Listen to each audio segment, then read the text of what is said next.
Alhamdulillahi rabbil alamin wa bihi nasta'in ala umuri dunya wa din. Ashhadu an la ilaha illallah wahdahu la syarikalah wa nahnu nashhadu anna Muhammad Rasulullah sallallahu alaihi wasallam. Sidang jemaah yang dirahmati Allah, pertama sekali kita bersyukur kepada Allah Subhanahu wa taala atas nikmat-nikmat yang Allah berikan kepada kita. Yang teristimewa itu di samping nikmat Islam, yaitu nikmat umur yang masih ada pada kita, yaitu nikmat yang kalau kita kelola bisa menjadi surga kita. Umur yang masih ada dijadikan pintu taubat, dijadikan jalan hijrah, dikelola dengan baik sehingga kita sukses masuk surga. Orang yang gagal itu adalah setelah umur 40 tahun belum juga hijrah dan taubat. Itu orang yang paling gagal. Kemudian salawat dan salam untuk Rasulullah sallallahu alaihi wasallam. Kemudian takrim wal ihtiram, sanjungan kepada Bapak Haji Rashid ya. Saya sebenarnya sudah lama kenal beliau karena saya sudah beberapa tahun pernah ke sini bersama tokoh-tokoh ulama yang lain. Kemudian kepada Bapak Haji Emil, kemudian bersama tokoh-tokoh kita yang hadir.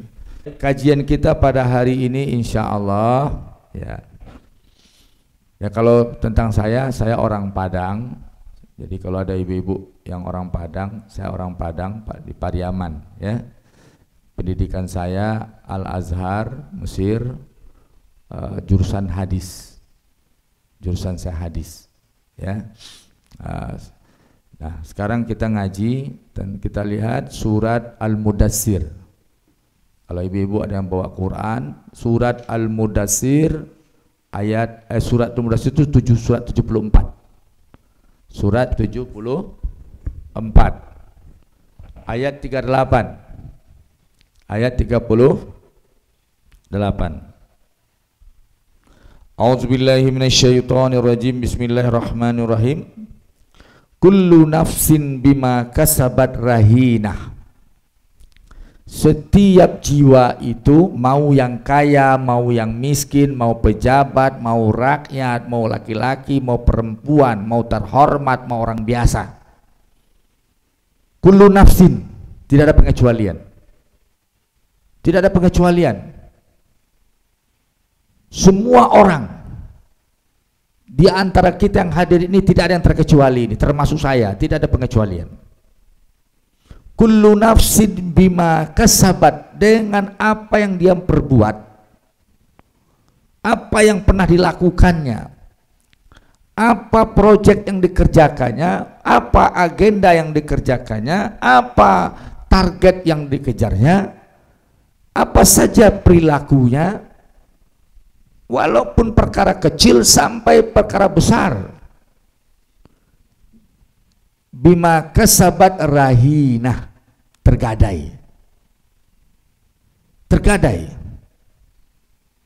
akan digugat, akan diperkarakan, akan diadili, akan diminta pertanggungjawabannya. Uang dari perkara 1 rupiah sampai sebesar-besarnya rahina. Umar suatu hari keluar tengah malam. Ketika itu ketemu Rasulullah, sudah duluan duduk di tengah gelap bersama Abu Bakar As-Siddiq. Kata Umar, kenapa Rasulullah keluar? Kata Rasulullah, hai Umar, kenapa engkau keluar tengah malam dini hari ini? Saya lapar ya Rasulullah, saya lapar. Terus engkau ya Rasulullah dengan Abu Bakar kenapa keluar juga? Ini sama-sama kelaparan. Jadi 3 tokoh besar umat Islam, Rasulullah, Abu Bakar dan Umar, kelaparan. Coba itu. Tidak ada full service. Kelaparan. Sedih kita. Terus bagaimana? Ayo kita cari makan. Dicari-cari, nampaklah satu rumah sahabat yang masih ada nyala lampunya. Ayo kita ke sana tanya. Kata Abu Bakar atau Umar, ya akhi, adakah makanan, kami kelaparan. Kaget, ada ya Rasulullah, tapi belum, nah, sudah tidak, harus dimasak dulu. Enggak apa-apa, aku masak dulu ya, duduk. Oh, dilayani dengan baik. Dengan sibuk dia dengan istrinya memasak, seadanya saja. Makanlah. Setelah itu Rasulullah dengan Abu Bakar dan Umar makan. Ketika Umar akan meminum air,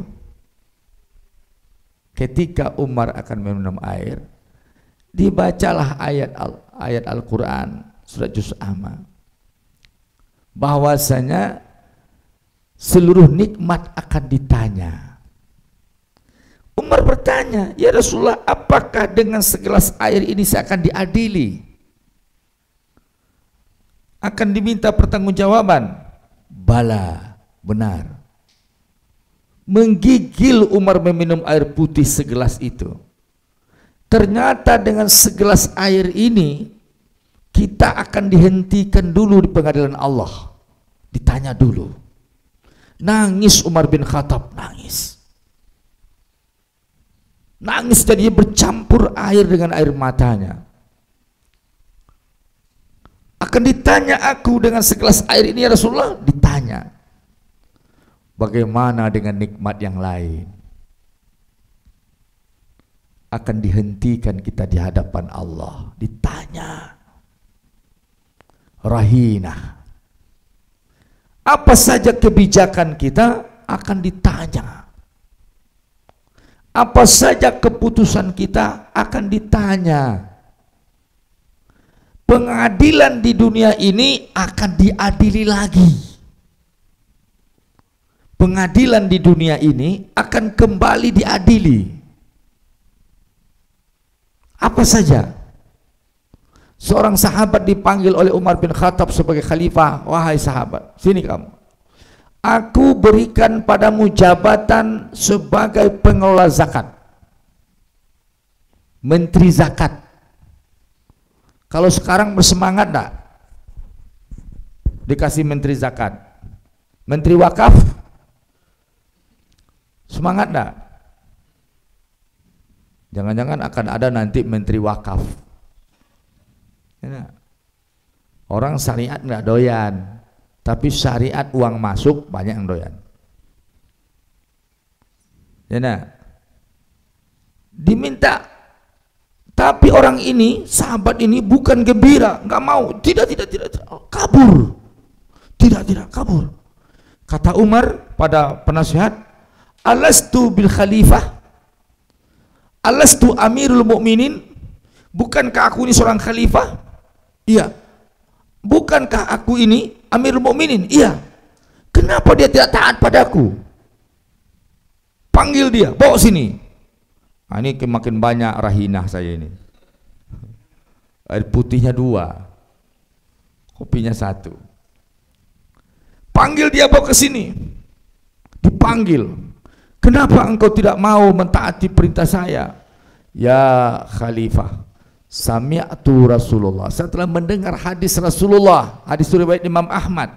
Siapa saja yang membawahi umat Islam sebanyak 10 orang atau lebih, maka awaluhu karomah wa akhiruhu nadamah wal garomah.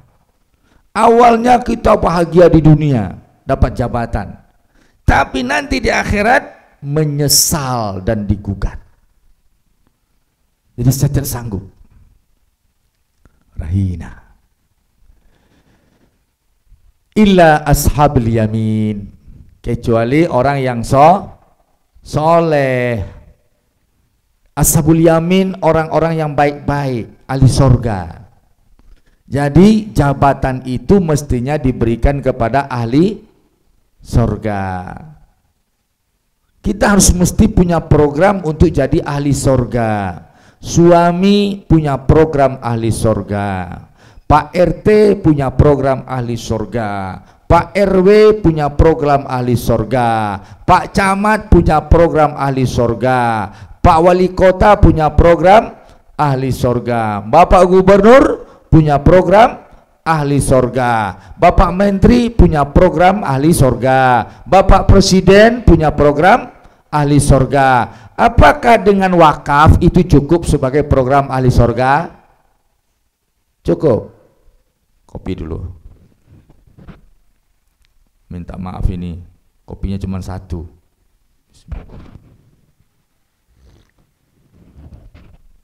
Rugi kalau nggak minum kopi Palembang. Enak kopinya. Nah, jadi sidang jemaah illa ashabul yamin. Project kita itu mengkondisikan pribadi kita, mengkondisikan keluarga kita, mengkondisikan masyarakat kita untuk ashabul yamin. Untuk proyek Ashabul Yamin ini diutus oleh Allah sebanyak 120.000 nabi. Berapa? 120.000 nabi. Dalam riwayat yang lain 124.000. Tetapi dalam hadis Sahih Ibnu Hibban berdialog Rasulullah dengan Abu Dzar Al-Ghifari, kam minal anbiya, berapa jumlah nabi? 120.000 nabi. Banyak apa sedikit? Banyak apa sedikit? Banyak. Berarti proyek ini mega proyek dari Allah. Perkara agama, perkara mensoali surga, itu mega proyek dari Allah Subhanahu wa Ta'ala, sehingga diutus tenaga yang banyak, 120.000 nabi. Itu jumlah yang luar biasa karena itu nabi. Satu nabi dikumpul semua anggota DPR se-Indonesia, DPRD kabupaten, DPRD provinsi, DPR RI dan MPR-nya dikumpul se-Indonesia, dibanding dengan satu nabi, mana yang lebih hebat? Satu nabi atau seluruh anggota DPR? Satu nabi. Ini 120.000 nabi. Untuk proyek apa? Proyek Ashabul Yamin. Proyek apa? Maka persoalan Ashabul Yamin, persoalan agama, persoalan kesolehan, persoalan akhirat, itu persoalan penting dan utama. Maka kalau kita hidup, proyek utama kita harus itu Ashabul Yamin. Suami proyek utamanya Ashabul Yamin, Pak Camat Ashabul Yamin, Presiden Ashabul Yamin, Menteri Ashabul Yamin. Jangan proyek utamanya mengurus celana cingkrang. Ya nak, kita ini sudah apa namanya, salah mengolah potensi. Profesor-profesor berdebat perkara cadar. Mestinya profesor ini berdebat perkara bagaimana negara ini makmur, bagaimana negara ini kuat, bagaimana negara ini jaya, bagaimana seluruh aset negara terkelola dengan baik. Itu yang diperdebatkannya. Masa cadar, celana cingkrang? Celana cingkrangnya nggak mau, cadarnya nggak mau, zakatnya sama wakafnya berambisi. Nah, ini persoalan. Jadi semoga kita semua menjadi Ashabul Yamin. Terus fi jannati yatasaalun, di sorga mereka ahli sorga saling berdialog, nanya-nanya. Nanti kita di sorga, kata Ibnu Abbas, cerita-cerita. Oh kita, oh kamu ya, wah kumpul jamaah Masjid Al-Furqan, ketemu di sorga. Nampak Syanu nggak? Situ nampak nggak? Cerita. Nanti ada jendela, kata Ibnu Abbas. Ada jendela, ngintip-ngintip. Syanu nggak ada ya? Rupanya nampak dia dalam neraka. Hoi. Kaget kawannya. Oh, kamu ya? Terjadi dialog. Yatasaalun anil mujrimin, tentang residivis. Mujrim itu residivis. Jadi kalau Bapak pergi ke Timur Tengah, nampak orang di ini mujrim. Pencuri mujrim, perampok mujrim, pembunuh mujrim. Ya. Anil mujrimin, terang orang yang terhukum. Hukuman di akhirat apa? Penjaranya apa? Neraka. Tanya ahli surga sama dia, ya akhi, masalakakum fi sakar. Kenapa kamu masuk neraka sakar? Masalakakum fi sakar. Kenapa kamu masuk neraka syakar? Kalau pakai short, sakar itu burung raja wali. Tapi kalau shin titik 3 itu neraka. Hati-hati. Ada orang ngasih nama anaknya Sakor. Di Mesir ulama terkemuka Al-Azhar tentang fikih namanya Altiyah Sakar. Pakai short. Kalau Sakar itu burung raja wali. Salahuddin Al-Ayyubi itu digelari Sakar, burung raja wali. Tapi kalau pakai shin titik 3 itu neraka, hati-hati. Ada orang nama ada orang namanya, contoh Mughni, itu isim fa'il dari khana, pengkhianat. Mestinya Mughni, maksudnya mungkin Mughni, tapi karena nggak paham bahasa Arab salah tulis. Fi jannati yatasaalun, di dalam sorga mereka saling bertanya, tanya teman, tanya saudara, tanya ini masalah mana komunitas ketua kita dulu mana, kemudian sahabat lu kita mana jemaah kita mana, Syanu ketemu ndak? Oh cerita-cerita di sorga itu, nanti kita cerita indahnya sorga loh. Sekarang kita lanjut ayat dulu. Anil mujrimin. Oh cerita, saya lihat dia dalam neraka. Siapa dalam neraka? Kamu lihat itu, saya diintip tadi di jendela. Oh ini apa? Kerutuk. Oh, so kita lihat yuk. Datang ke pinggir neraka. Ditanya, masalakakum fi sakar. Apa yang menyebabkan? Kamu kok masuk neraka sakar? Apa yang menyebabkan kamu masuk neraka sakar? Jawab, wa ma kunna minal musallin. Kami ini dulu sholatnya tidak beres. Apa yang pertama? Itu dia. Kami bukan ahli sholat, tidak masuk anggota ahli sholat. Sholatnya nggak beres. Apa kata Imam Ahmad? Hadis Imam Ahmad, Rasulullah bersabda dalam hadis Imam Ahmad, di antara kalian ada yang sholat 40 tahun tidak satu pun sholatnya diterima. Gawat juga ini. Di antara kalian ada yang sholat 60 tahun tidak satu pun sholatnya diterima. 60 tahun. Sahabat ketakutan nanya, ya Rasulullah, apa sebabnya? Sholatnya mematuk. Sholatnya seperti dikejar hantu. Kalau dalam sholat sibuk, sholat versi sibuk. Pak, kenapa bapak sholatnya buru-buru? Sudah hafal dari kecil itu aja. Kenapa singkat? Ya cukup, sudah hafal lah, lancar. Ya, bacaannya qul huwallah terus. Inna a'toina, ayatnya nggak pernah diganti. Sudah punah itu qul huwallah, itu terus dibaca. Buru-buru. Terus bagaimana sholat? Harus paham kita rukun-rukun sholat. Bapak-bapak sholat boleh versi mazhab mana saja nggak apa-apa, selagi bapak paham. Saya dalam sholat ikut Hambali boleh jika ada hujahnya. Saya sholat versi Syafi'i boleh, jangan bid'ah membid'ahkan, jangan ribut khilafiyah. Ya, orang ini banyak sok mantap sekarang. Lihat di sini sudah jadi mufti, langsung berfatwa, dapat satu hadis, udah ini kebenaran, di luar itu batil, itu bid'ah. Tunggu dulu. Sholat itu mazhabnya 7, fikih itu mazhabnya berapa? 7 yang muktabar, yang terkenalnya 4. terkenal Hanafi, Malik, Syafi'i, Hambali. Semua itu diakui.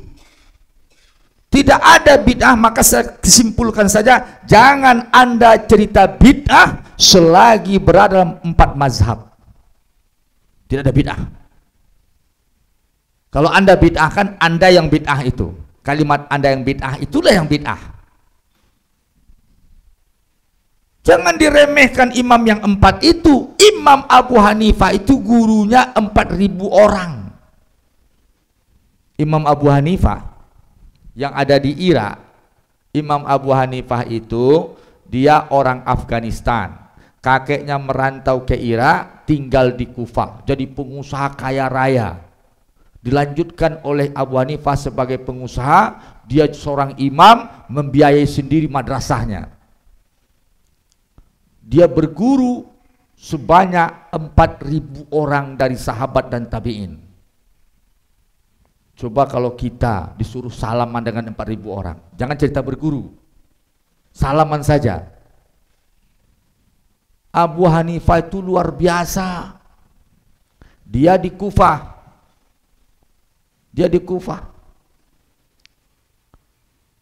Dia meninggal, lahir Imam Syafi'i.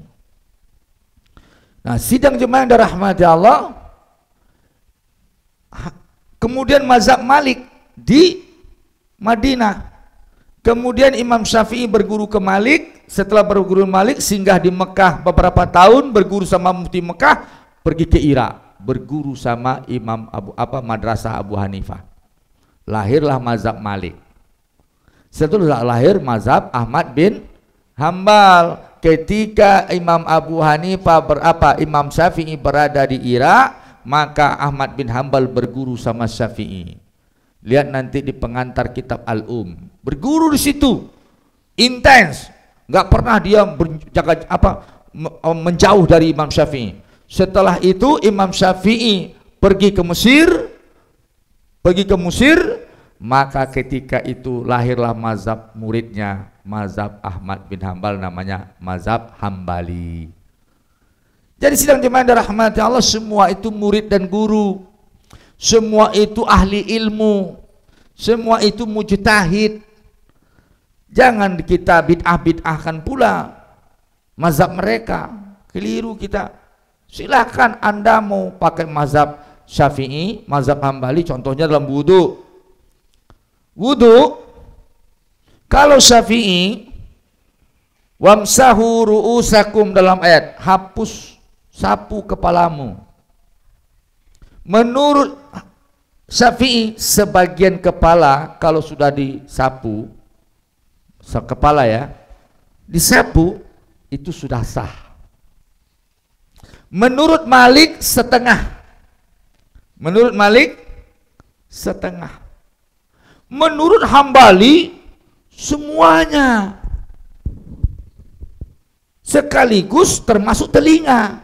Makanya kalau bapak-bapak lihat orang sekarang berwudu begini, langsung ke belakang, balik ke telinga, ya nak? Itu Hambali. Anak mahasiswa sekarang banyak belajar sama Salafi Hambali. Kenapa? Karena dia pakai hadis Utsman. Utsman menceritakan tentang tata cara wudu Rasulullah. Tetapi, dan dia mewajibkan seperti ini, nggak boleh gini-gini. Tapi kalau Syafi'i boleh seperti ini, air untuk telinga, air yang terpisah, boleh, sah. Malik setengah. Ternyata Ibnul Qayyim dalam mazhab Hambali memunculkan hadis persis seperti mazhab Syafi'i. Nanti lihat saja dalam kitab Bulughul Maram. Kitab Bulughul Maram. Nah, sidang jemaah yang dirahmati Allah itu versi 4 mazhab. Nanti lihat ibu-ibu buka YouTube saya banyak membahas fikih 4 mazhab. Jadi kalau ibu bingung dengan khilafiyah, ini membid'ahkan, itu semacam, nah, lihat situ. Kalau kita buka internet tentang bab niat, selalu diserang oleh kawan-kawan. batalnya niat ketika takbir. Padahal itu yang afdol. Jadi di sini pun tulisan-tulisan di Google itu tidak semuanya benar. Maksudnya harus dicari pembandingnya. Itu satu versi.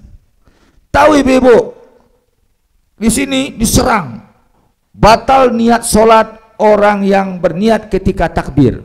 Nah, ini apa itu? Siapa yang dimaksud? Itu mazhab Syafi'i. Menurut Syafi'i niat itu ketika takbir.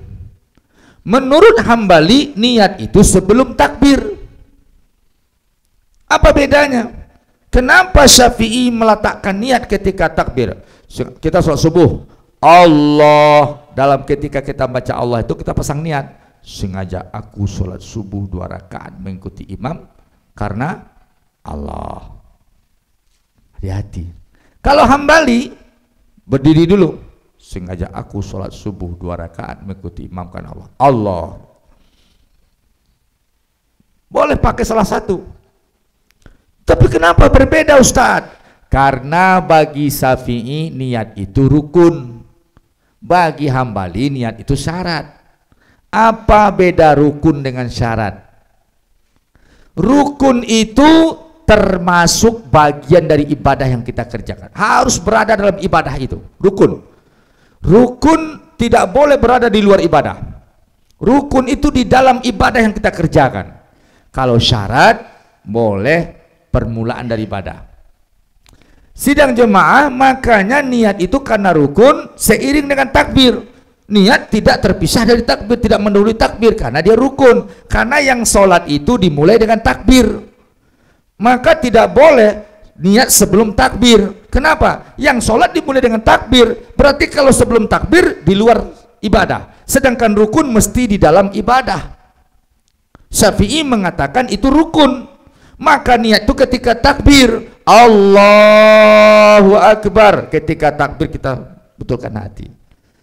Tapi Hambali niat sebelum takbir karena dia syarat.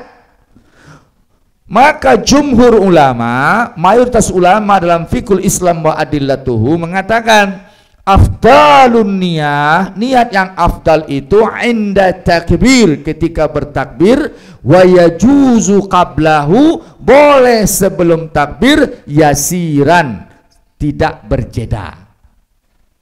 Jadi apa maksudnya? Bapak boleh pakai niat pola mazhab Hambali, boleh kata jumhur, tapi yang afdalnya cara Syafi'i. Yang afdalnya cara Syafi'i. Begitu juga dalam wudhu. Syafi'i masang niat wudhu itu ketika membasuh muka. Ketika membasuh muka pasang niat wudhu. Sengaja aku berwudhu mengangkat hadas kecil untuk ibadah, untuk sholat. Tapi kalau Hambali memasang niat ketika cuci tangan. Rukun wudhu Syafi'i 6, rukun wudhu Hambali 8. Rukun wudhu Syafi'i itu niat cuci muka, kemudian tangan sampai siku. Ini rukun, ini jangan sampai tertinggal sikunya, ini rukun. Tertinggal batal wudhu. Terus kepala sebagian, termasuk telinga, kepala itu. Terus kaki sampai mata kaki, jangan sampai mata kaki tidak kena, ini rukun. Terus tartib, berurutan. Jadi sidang jemaah yang dirahmati Allah, khilafiyah itu biasa. Semua pakai hujah, jangan saling batal membatalkan. Allahu Akbar, Allahu Akbar Hambali, Allahu Akbar Syafi'i. Tetapi di lapangan justru orang Syafi'i yang pakai gini, Allah. Orang Hambali sekarang yang praktek begini. Kalau Syafi'i itu begini, Hambalinya begini. Itu dalam literaturnya. Bagi Syafi'i, rukun takbir itu berdiri. Kalau orang yang mampu berdiri, takbiratul ihramnya wajib berdiri, itu Syafi'i. Jadi kalau bapak nanti sholat di kursi, saya misalkan ini, saya kan datangnya masih bisa berdiri, ya nah. Saya mau sholat di kursi, jangan duduk dulu baru takbir. Jangan duduk dulu baru takbir, takbir dulu baru duduk. Allahu Akbar, takbiratul ihram, baru kita duduk. Karena ini termasuk rukun bagi yang mampu berdiri. Kalau tidak mampu berdiri boleh, tapi bagi yang mampu berdiri, dia takbiratul ihramnya harus berdiri. Maka kesalahan orang yang sholat di atas pesawat, di atas mobil, itu takbiratul ihramnya dalam kondisi duduk. Takbiratul ihram selagi kita bisa berdiri, mobilnya masih bisa kita berdiri, kita takbiratul ihram, Allahu Akbar, baru kita duduk. Teruskan sholatnya duduk, takbiratul ihram. Sedangkan takbir berikutnya nggak ada masalah. Itu Syafi'i, itu mazhab Syafi'i. Kemudian sidang jemaah, semuanya apapun khilafiyah itu, semuanya adalah pakai hujah, nggak ada masalah. Kunut nggak usah ribut. Untuk apa kunut ribut? Dua mazhab pakai kunut, dua mazhab menolak tidak pakai kunut.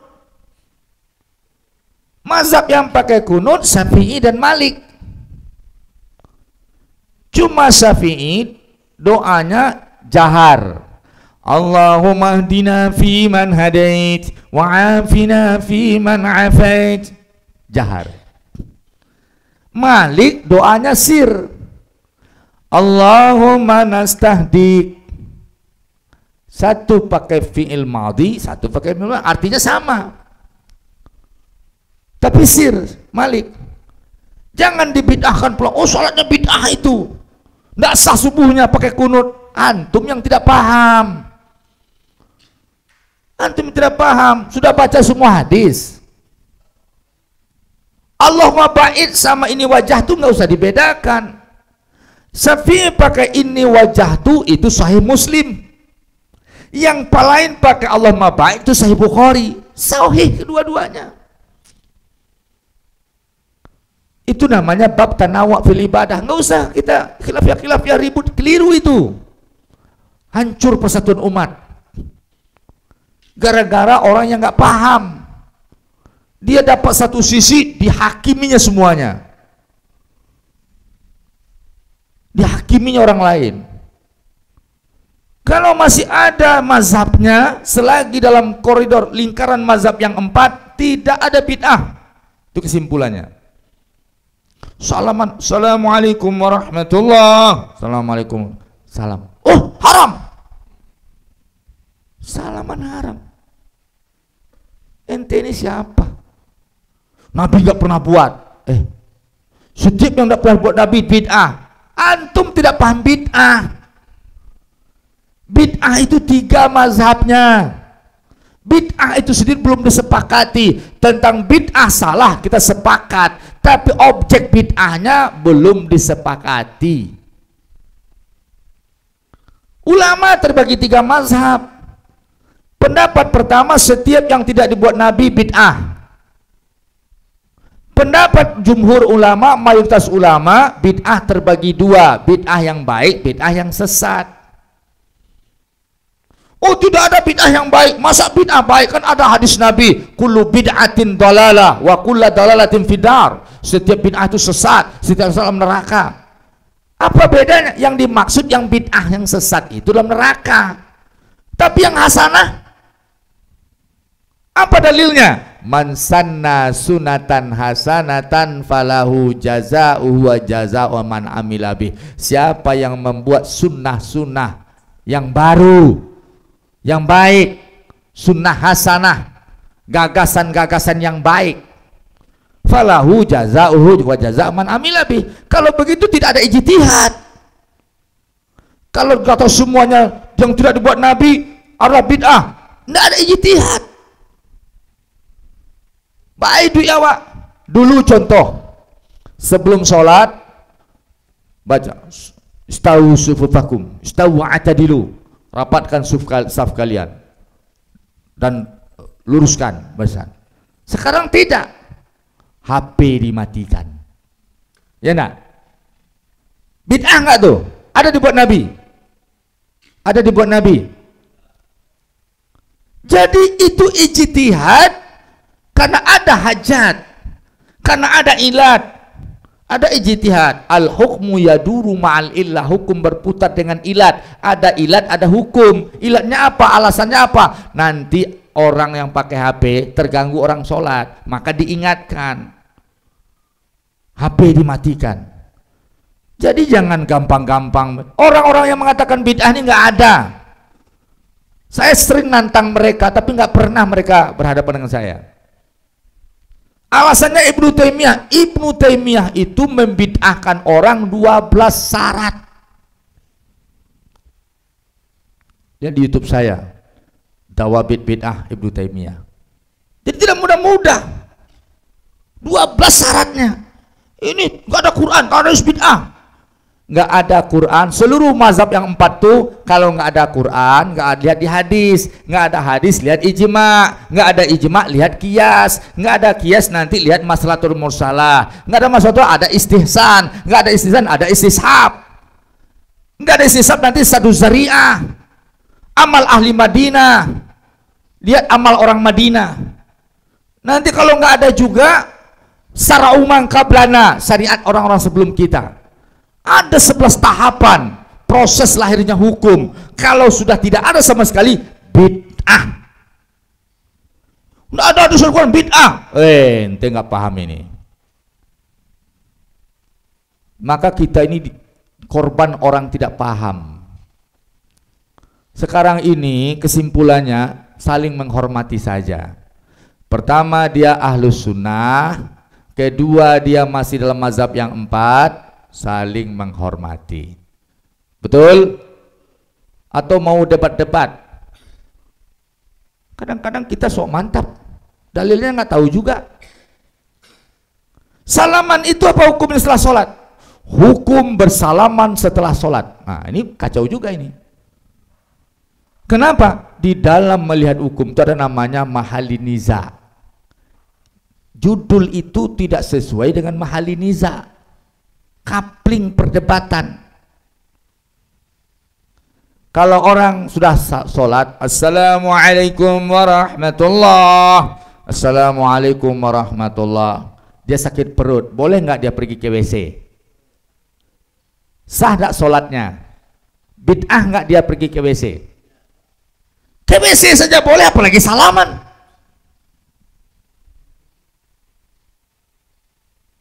Ke WC aja boleh, apalagi salaman.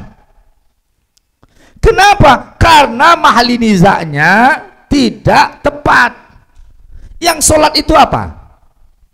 Yang sholat itu apa? Dibuka dengan takbir, ditutup dengan salam. Sudah. Sholat punya rukun sendiri, punya wajib sendiri, punya syarat sendiri. Tuntas sudah. Terus bersalaman perkara apa lagi? Perkara salat. Salaman ini perkara sholat apa tidak? Tidak. Terus kenapa disebut hukum bersama-sama? Itu bahasa fikihnya nggak bisa.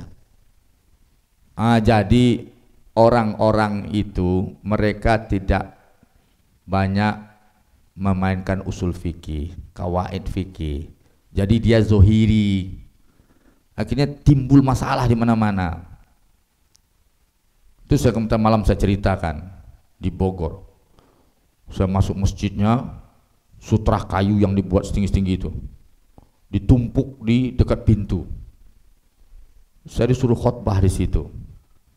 Saya masuk seperti biasa nyelonong, sholat sunat, tahiyatul masjid. Saya lihat orang semua ambil kayu, sutra kayu, taruh di depan. Wah, ini salah juga saya ini. Semua orang gitu, taruh di depan. Allahu Akbar. Saya lihat ke belakang banyak tumpukan. Oh, gimana saya ini? Berarti nanti saya dianggap nggak nyunah. Kurang bid'ah. Tapi dialah, biar aja. Saya lihat mimbarnya lantai saja 2, mimbar Rasulullah. Tapi coba antum melihat mimbar Nabi di Madinah. Kan Pak Haji sudah pergi ke Madinah lah. Mimbar Nabi gimana? Lantai saja 2. Bid'ah juga itu sekarang gitu tuh. Mimbar Nabi ke mimbar yang pakai tanggal sekian. Sidang jemaah yang dirahmati Allah. Akhirnya kita khutbah tentang dawabit bid'ah supaya mereka paham. Saya kira marah dia, rupanya si pemilik masjidnya tersentuh dengan khutbah kita. Ada pencerahan bagi kami, Ustaz. Nah, jadi dia marah. Padahal kayunya itu banyak di situ. Sutroh itu, bapak-bapak tahu, Nabi kadang membuat pembatas itu, sutrohnya setinggi pelana kuda, setinggi tombak, hadis setinggi tombak, setinggi anak panah. Dan pernah Nabi menggaris tanah. Itu sutrohnya. Berarti kalau seandainya setiap sajadah ini sudah ada batasnya, Bapak punya satu sajadah, kan sudah ada garisnya, ya nak? Bisa berlaku sebagai sutroh nak? Perlu kayu nak? Perlu kayu? Perlu kita tumpuk di situ nak? Nah, perlu. Ini persoalan yang harus pencerdasan kita, wawasan kita. Jadi jangan gampang-gampang dulu, ya. Sholat,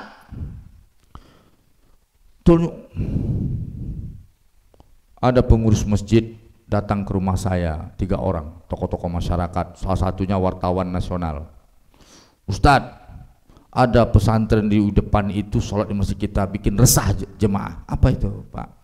Usir saja deh Ustaz. Kok dilarang sholat situ? Kenapa? Telunjuknya menggerak-gerak. Dia menggerakkan telunjuk Bapak atau telunjuk dia? Telunjuk dia. Terus kenapa Bapak yang marah? Iya Ustaz, nggak khusyuk saya. Kenapa Bapak nggak khusyuk? Nampak terus telunjuk itu bergerak.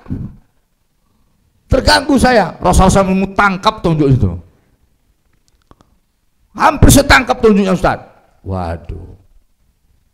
Saya bilang, Bapak tahu Buya Muhammad Nasir? Tahu.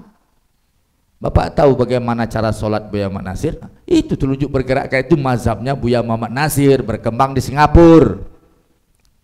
Oh gitu ya. Nah sekarang Bapak kalau terganggu dengan telunjuk bergerak, gerakkan telunjuk Bapak supaya lihat telunjuk masing-masing. Tapi kebablasan juga, yang menggerakkan telunjuk itu juga nggak sesuai aturan. Hadisnya memang yuharriku, pakai tasdid, menggerak-gerakkan. Tapi ada aturan. 3 mazhab selain Hambali, Hanafi, Syafi'i, Malik mengatakan telunjuk digerakkan ketika membaca asyhadu an la ilaha illallah. Hambali mengatakan telunjuk digerakkan setiap ketemu kalimat Allah. Berarti ada aturan. Kalaupun kita menggerakkan berulang-ulang, tapi setiap ketemu kalimat Allah. Sekarang yang berkembang gimana? Gini, nggak tahu aturan gini-gini. Nggak tahu aturan juga. Terus bagaimana cara pegangnya? Pegangnya tuh begini loh. Jangan begini. Dalam hadis itu angka 59. Ini angka 5, ada tangkanya 9. Jadi di tengahnya ada bolongnya. Nah, jadi begini. Begini, Pak. Letakkan ujung jempol di dekat pertengahan telunjuk. Yang tidak punya jempol atau telunjuk dimaafkan. Ya, tidak perlu pula. Ya, boleh diganti dengan jari yang lain. Ya, tidak pula tangan kiri ke sini. Nah, sidang jemaah yang dirahmati Allah, semua khilafiyah itu semuanya tidak ada sebenarnya persoalan. Tarawih 21, 23, 11, 23. Tahu bapak-bapak ibu-ibu, 23 itu dibuat oleh Umar. Nabi buat 11. Di zaman Umar ada 30 rakaat. Di zaman Umar bin Abdul Aziz, cucu Umar bin Khattab jadi khalifah, seorang ahli fikih, Ada 60 rakaat di luar witir, ada 90 rakaat di luar witir. Lihat kitab-kitab fikih berapa jumlah sholat tarawih. Ada yang 60 rakaat, ada yang 30 rakaat, ada 90 rakaat ditambah witir. Tidak ada orang bertengkar. Tidak ada bertengkar. Tidak ada yang ribut ketika Umar sholat 23. Tidak ada yang ribut. Sekarang berarti 90 rakaat aja nggak bertengkar orang, nggak ada khilafiyah. Sekarang persoalan 11 dengan 23 berkelahi dia. Ini terlalu rendah permainan kita. Orang 90 aman, kita 23 ribut. Nah, semuanya ada. Orang dulu tuh pintar-pintar juga kok. Jadi jangan kita peruncing masalah khilafiyah. Jadi sholat selagi berpedoman kepada Al-Quran dan Sunnah. Al-Quran hanya perintah sholat, tata caranya dalam hadis. Hadis ini nanti menimbulkan versi mazhab. Semuanya itu benar selagi direkomendasikan sesuai mazhab yang 4. Ada ribut. Tadi kunut 2, Hanafi Hambali tidak pakai kunut. Salah. Kita contoh Imam Syafi'i. Imam Syafi'i sudah masyhur, dia akan datang ke Irak. Orang tahu Syafi'i mau datang, mazhabnya beda dengan kita, cara sholatnya berbeda. Selama ini baru isu berkumpul mazhab Hanafi, ulama-ulama Hanafi di masjid, ingin saksikan bagaimana cara sholat Syafi'i. Kalau nanti beda, terjadi debat. Datang Imam Syafi'i ke masjid, Assalamualaikum, waalaikumsalam. Dia sholat 2 rakaat. Sholat Syafi'i ternyata cara Hanafi. Bingung ulama Hanafi. Syafi'i, bukankah seperti yang kami dengar cara sholatmu beda dengan kami? Perbedaan kita adalah cara sholat. Oh iya, diakui oleh Syafi'i. Tapi kenapa tadi kamu sholat seperti Hanafi? Apa kata Syafi'i? Salahkah saya menghormati mazhab Hanafi? Salahkah saya menghormati mazhab Hanafi? Jadi saling menghormati saja. Lihat juga hikmahnya Buya Hamka. Buya Hamka ketua MUI, diundang ke NU. NU itu juga anggota MUI, ya nak? Buya Hamka kan ketua MUI, berarti mengayomi semua mazhab. Diundang Buya Hamka ke NU di Jawa. Ketika sholat tarawih, Buya Hamka nanya, kita sholatnya 11 apa 23? Dijawab 23. Wah, Buya Hamka terjebak. Kalau saya sholat 23, bagaimana nanti orang Muhammadiyah? Karena beliau tokoh Muhammadiyah juga.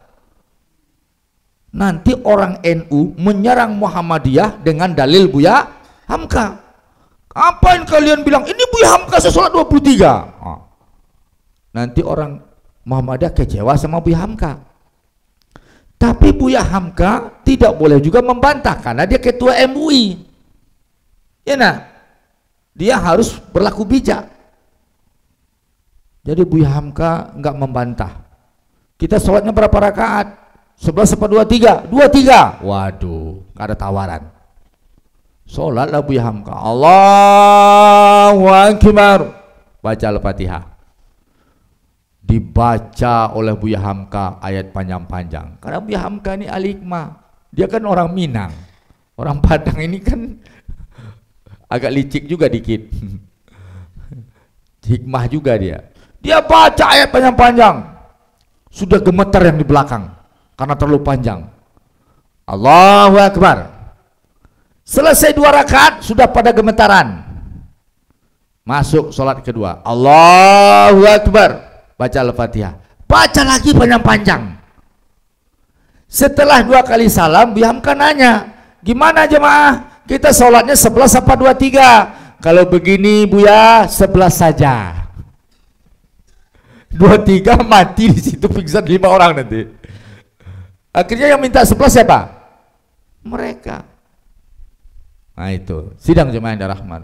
Wa ma kunna minal musallin wa lam nakunu ta'imul miskin. Kenapa kamu masuk neraka sakar? Karena kami tidak sholat, kami sholatnya tidak beres, kami sholatnya tidak diterima oleh Allah. Walam nakunu ta'imul miskin, kami tidak beri makan fakir miskin. Kegagalan orang banyak perkara infak sedekah.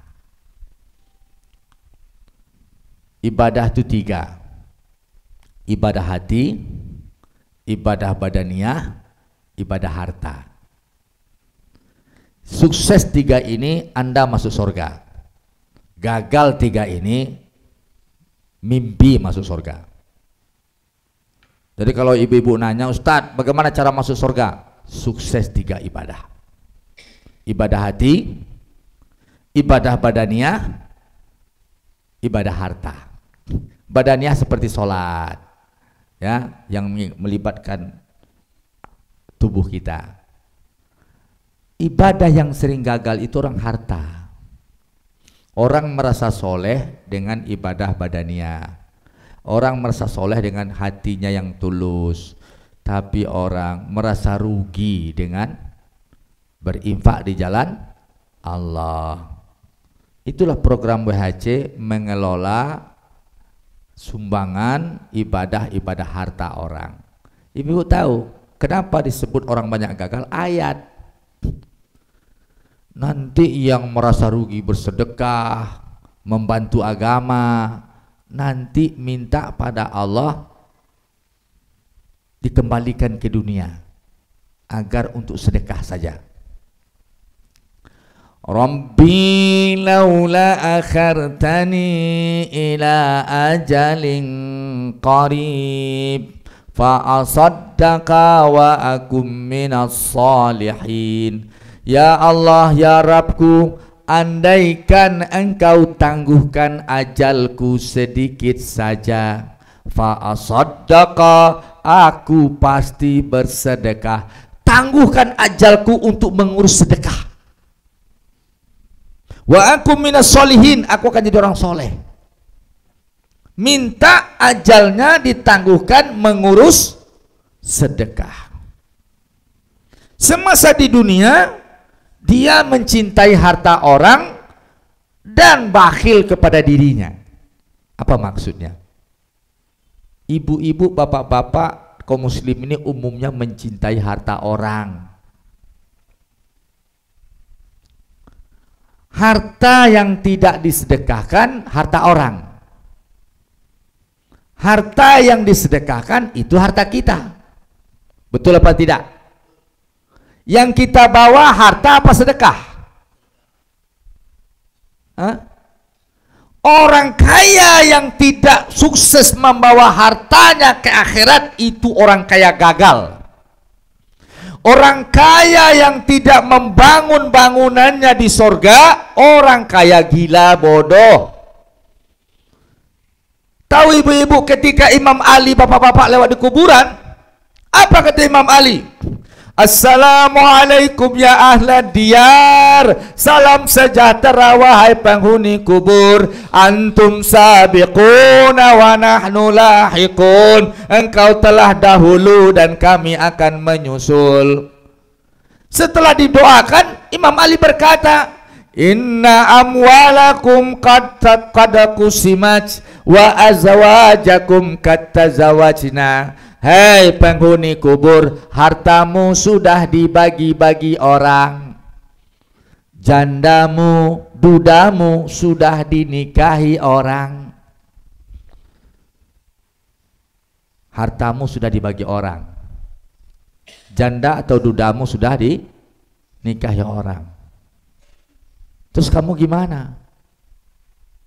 Kata Imam Ali, tahu kalian jawabannya apa? Kata para sahabat-sahabatnya, kalau mereka bisa jawab, hanya yang sudah menjadi amal soleh lah yang setia dengannya. Kita sebagai suami, istri minta kredit mobil, kredit rumah, mebel. Tanggal 1 tagihan rumah. Dengan manajemen kita jarak 10 hari 10 hari. Tanggal 10 tagihan mobil. Tanggal 20 tagihan mebel. Oh, ranjang mahal, kursi mahal.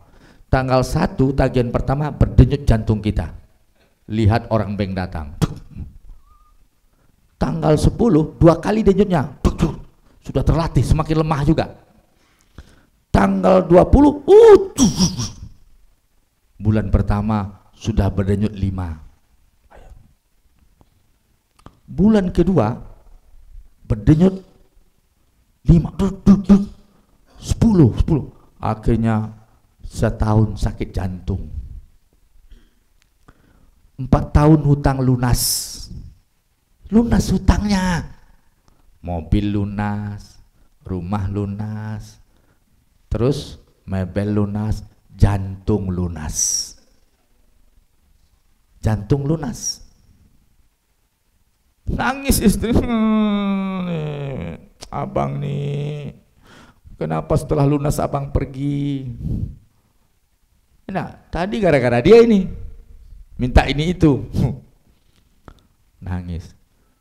Dipertahankan di rumah kita, di ranjang yang kita lunasin itu, atau dibawa kemana? Dibawa ke kuburan. Dibawa ke kuburan. Makanya Nabi mengatakan apa? Ali mengatakan in amwalakum karusiman. Setelah diantar ke kuburan, habis masa idah. Habis masa idah. Ada janda reuni.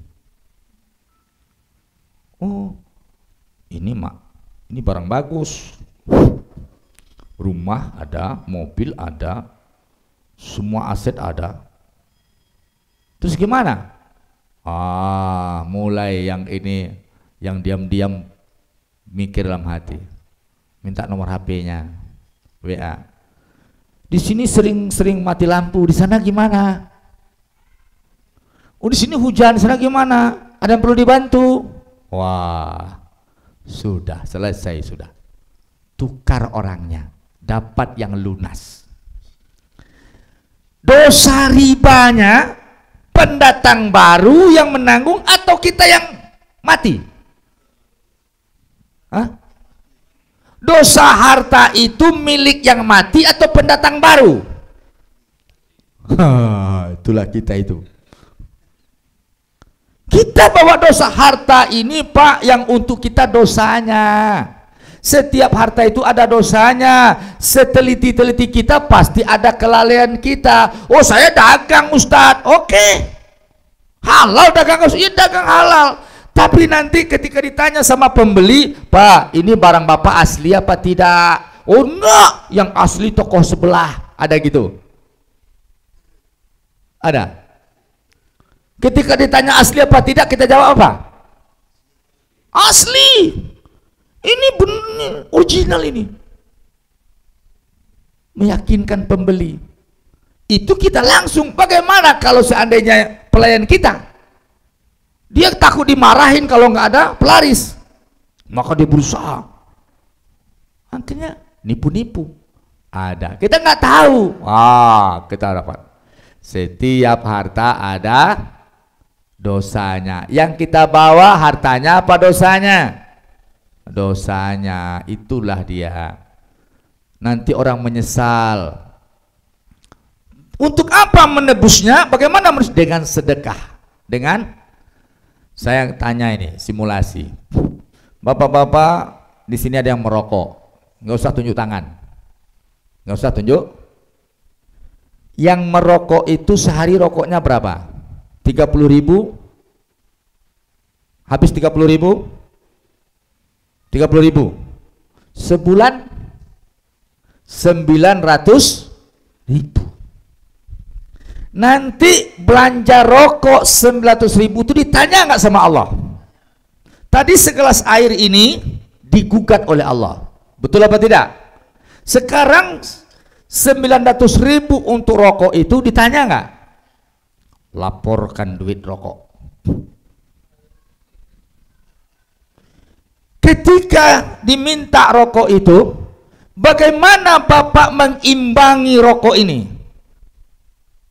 Cukup nggak sedekah kita sebanyak rokok itu?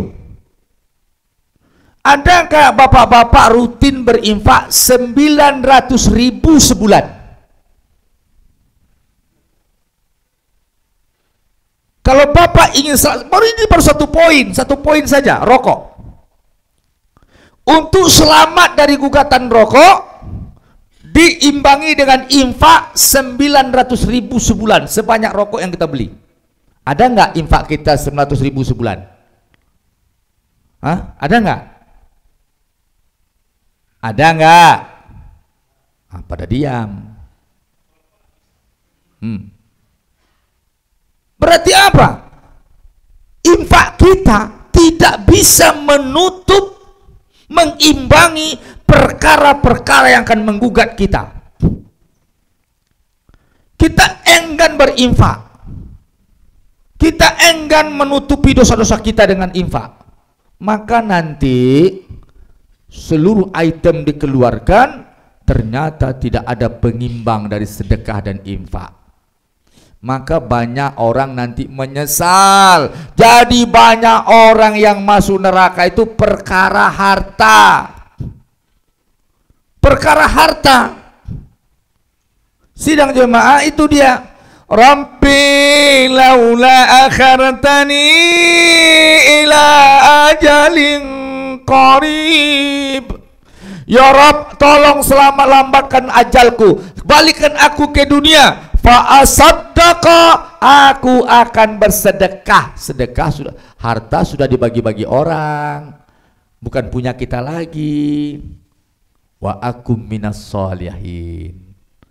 Jadi setiap orang membawa dosa harta, banyak yang tidak seimbang dengan sedekahnya. Penting itu. Ada orang mewariskan harta tidak seimbang dengan kekuatan iman yang diwariskan oleh kepada anaknya. Wah, anak dia pikirkan harta yang akan diwariskan pada anaknya, tapi tidak diimbangi dengan iman yang diwariskan pada anaknya, sehingga harta ini mengundang maksiat. Balik dosanya kepada si pemilik harta. Sidang jemaah yang dirahmati Allah.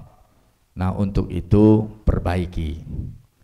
Walam nakunu ta'imul miskin, kami tidak bantu fakir miskin makannya. Kami tidak bantu anak yatim di Suriah yang ibu bapaknya ditembak oleh orang Syiah. Kami tidak bantu orang Rohingya yang ibu bapaknya dikuliti hidup-hidup dan dibakar hidup-hidup. Kami tidak bantu umat-umat Islam yang tidak makan. Walam nakunu ta'imul miskin wa kunna nakhudu ma'al khaidin. Kami berolok-olok tentang agama ini. Ayolah kita berjuang untuk agama. Allah, diolok-olok. Lihat yang jenggot, diolok-olok. Lihat jilbab dalam, diolok-olok. Lihat orang pakai cadar, diolok-olok. Lihat orang bicara syariat, diolok-olok. Bahkan dimusuhi. Bukan diolok-olok, bahkan dimusuhi. Wa kunna nukadzibu biyaumiddin. Kami telah berbohongi, mendustakan hari kiamat, hari pengadilan. Kalian membohongi. Itu neraka sakor. Neraka itu sab'a abwab. Pintu neraka itu ada berapa? 7. Jadi saya seru bapak-bapak, sebelum saya lanjutkan sedikit lagi, agar ikut nimbrung bersama WHC yang akan menyelamatkan ibadah-ibadah harta kita. WHC syaratnya juga itu langsung ke tangan orang yang membutuhkan, walaupun di tengah hujan peluru. Ini satu-satunya NGO yang berada langsung di Aleppo. Yang lain nyalurkan lewat WHC. Jadi saya ajak semua kita peduli, ya. Sedang dimana rahmati Allah, pintu neraka itu 7 sebagai tambahan. Pertama adalah hawiyah. Hawiyah paling bawah, lantai dasar. Penduduknya, penghuninya munafiqun. Innal munafiqina fi darkil asfali minan nar. Orang munafik itu di kerak neraka. Itu dia neraka hawiyah. Setelah hawiyah, neraka hawiyah, kemudian neraka sakar. Itu tadi. Siapa penghuni neraka sakar? Gagal sholat, gagal infak, kemudian berolok-olok dan lupa akhirat. Sakar itu penghuninya nanti. Neraka lantai 2. Neraka lantai 3 yaitu neraka Jahim. Neraka Jahim. Siapa penghuninya? Kaum kafir, penyembah berhala, orang-orang penyembah berhala. Itu neraka Jahim. Neraka keempat Sa'ir. Lantai 4-nya neraka Sa'ir. Siapa penghuni neraka Sa'ir? Yaitu orang yang memakan harta anak yatim dan memakan harta fakir miskin. Orang yang tidak bayar zakat, memakan harta fakir miskin itu, ada yang hartanya dikorup oleh kita, ya, harta orang miskin dikorup, ya nak. Nah, jadi banyak orang berpeluang mengkorup harta fakir miskin. Terus yang tidak bayar zakat, berhelah-helah, itu juga memakan harta fakir miskin. Nerakanya neraka Sa'ir. Kita dagang kain, zakatnya mestinya uang, tapi kita keluarkan sisa jualan kita dari kain, ya nak. Kain sarung dizakatkan, itu keliru. Zakatnya uang atau beras, jangan kain sarung. Nanti kalau bapak-bapak jual pakaian dalam, zakatnya nanti pakaian dalam juga. Tertukar pakaian dalam ibu-ibu dengan bapak-bapak nanti, ya. Sa'ir. Setelah neraka Sa'ir, neraka Hutamah. Neraka Hutamah. Siapa penghuni neraka Hutamah? Orang yang suka mengumpat, apa namanya, tidak bersyukur, menyesali nasib, menyalahkan Allah. Itu nerakanya neraka Hutamah. Tidak bersyukur. Saya ini malang terus begini, ya. Bagaimana saya? Wah, kacau ini. Humazatil lumazah. Humazatil lumazah. Nerakanya neraka Hutamah. Gawat ini. Apinya menyala-nyala sampai ke ini. Kalau tadi neraka Sa'ir itu orang makan harta anak yatim dengan orang fakir miskin, harta apinya keluar dari dalam perut. Apinya keluar dalam perut. Kemudian neraka yang keenam, neraka Laza. Lantai 6-nya neraka Laza. Apa itu Laza? Orang-orang yang tidak memakai hukum Quran. Orang-orang yang tidak percaya dengan Quran. Dia mengganti Quran dengan koran. Ada cerita agama, dibacanya Quran. Mestinya kalau cerita agama dibacanya Quran. Dia lebih percaya Quran daripada Quran. Dia menolak aturan-aturan Al-Quran.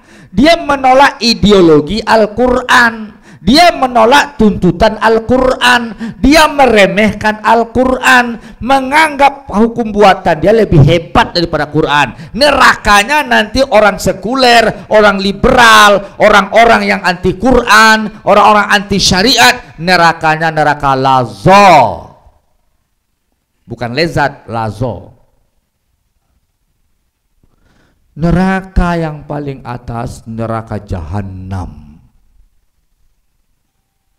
Neraka Jahannam. Kata Rasulullah, jika bocor neraka jahanam sebesar lubang jarum, terbakar dunia dan isinya. Hangus dunia ini dengan isinya. Kalau seandainya neraka jahanam itu bocor sebesar lubang jarum. Betapa panasnya itu. Itu yang sedang menunggu kita.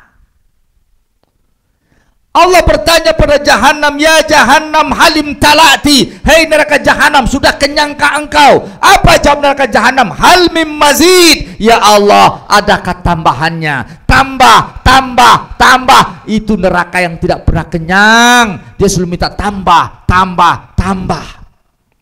Laki-laki perempuan oke, tua muda oke, kaya miskin oke, yang penting neraka minta tambah, tambah, tambah. Jangan sampai kita menjadi tambahnya. Kata orang Minang, tambuhnya. Dan sampai awaknya ditambuhnya. Ya nah, gawat ini. Untuk itu selamatkan diri kita dengan 3 perkara. Ibadah hati, ibadah badaniah, dan ibadah harta.